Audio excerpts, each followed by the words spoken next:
Good morning, everybody. Glad to have you here today, and appreciate you joining me here in the middle of the week. We're going to shift gears as we've just finished the book of James, and thought it'd be interesting to go back and look at the book of Jonah. Familiar story anyway, that sometimes we maybe miss the meaning of, and so we're going to go back and won't take long, just 4 short chapters and a couple weeks, and we'll get through the book of Jonah.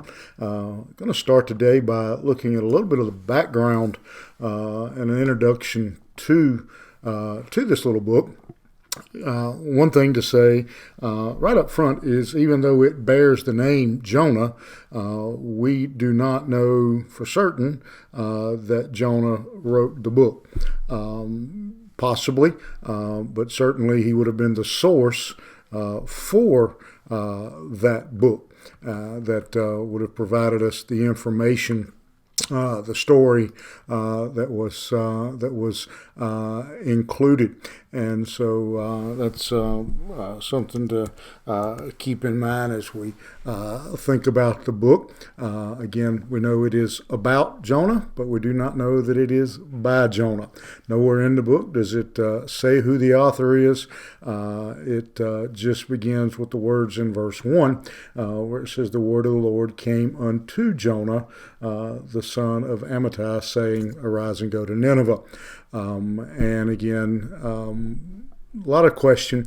In fact, probably most people doubt that he wrote the book simply because it gives such, in many ways, a very unflattering, for much of the book, a very unflattering picture of Jonah. It's not very, doesn't give a very glowing review of Jonah. And so, again, it's generally doubted that he wrote it. The other thing about the book is it's not written in the first person. In other words, it's not written that I went to Nineveh or I did this. It's written in a third person view. And so it, again, just is no way, nothing really indicates that Jonah did write it. Now, that being said, it doesn't in any way diminish the value of the book historically or spiritually. There's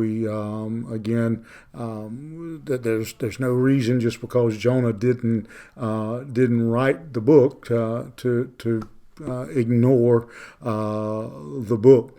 And so we do know, again, there's little doubt, if you believe the Bible, that Jonah was actually a historical person. We read in 2 Kings chapter 14, verse 25, we read about Jonah there being the son of Amittai. So he is mentioned there.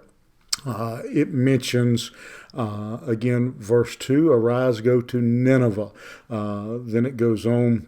In verse 3, mentions Tarshish. It mentions, again, real places and real cities. It's not written in the form of a made-up story. It's written as a documentary, so to speak. Again, all tradition points to the fact that Jonah was legitimate. All the old church fathers, Josephus, the Jewish historian, there's no real question anywhere. And then perhaps the most important statement of confidence in Jonah is from Jesus himself, who refers to this book twice.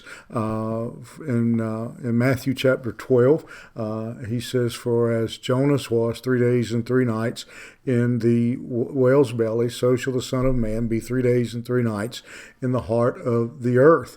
And again, in Luke, he mentions Jonah again. He says, "For they repented at the preaching of Jonas." And so twice Jesus refers to Jonah. And so Again, legitimate book, deserving of our study. Unlike most of the prophetic books, it's not written as poetry. It is written as a book of prose. It is written as a book of instruction. Again, so it's just it's a very different type of book that we have been given. It was written to the people of Israel, the people of Judah. Again, it doesn't mention any particular audience, but again, when we see that it's included in the Jewish canon, again, we see that it's clear that it was written for them and then for all generations. It is written to teach us how to live, to be obedient, to serve God, teach us to have hope. And so, again, it's a very important book that too often is relegated to the preschool department.